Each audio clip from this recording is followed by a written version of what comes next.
AP deputy CM Pawan Kalyan ను లక్ష్యంగా చేసుకుని అనుచిత వ్యాఖ్యలు చేశారనే ఆరోపణలపై ప్రముఖ యూట్యూబర్ ప్రశ్న రావణ్ ను పోలీసులు అరెస్టు చేయటం, ఆ తర్వాత కోర్టు ఆయనకు రిమాండ్ విధించడం తెలిసిందే. అయితే ఈ పరిణామాలపై విలక్షణ నటుడు ప్రకాష్ రాజ్ తీవ్ర స్థాయిలో స్పందించారు. ఏపీ ప్రభుత్వం ఉప ముఖ్యమంత్రి పవన్ కళ్యాణ్ వైఖరిని తప్పుబడుతూ తాజాగా ఆయన మరో వీడియో విడుదల చేశారు.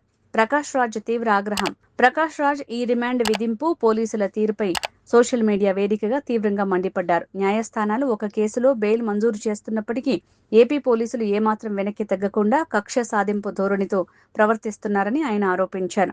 ఒకదాని తర్వాత ఒకటిగా కొత్త కేసులు బనాయిస్తూ ఒక వ్యక్తిని మానసికంగా, చట్టపరంగా వేధించడం ప్రజాస్వామ్య సూత్రాలకే విరుద్ధమని ఆయన మండిపడ్డారు. పోలీసులు తప్పుడు కేసులు పెట్టిన యూట్యూబర్ కి కోర్టు 4 సార్లు బెయిలిస్తే దేశద్రోహం కింద మళ్లీ అరెస్టు చేసి రిమాండ్కు పంపించారు.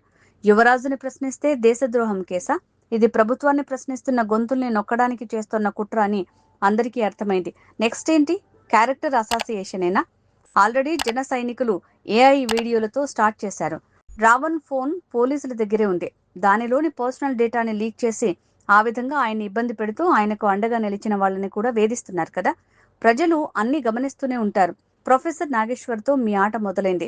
ముగింపు మాత్రం ప్రజలే ఇస్తారు. గేమ్ ఆన్ అంటూ ప్రకాష్ రాజ్ వీడియోలో పేర్కొన్నారు.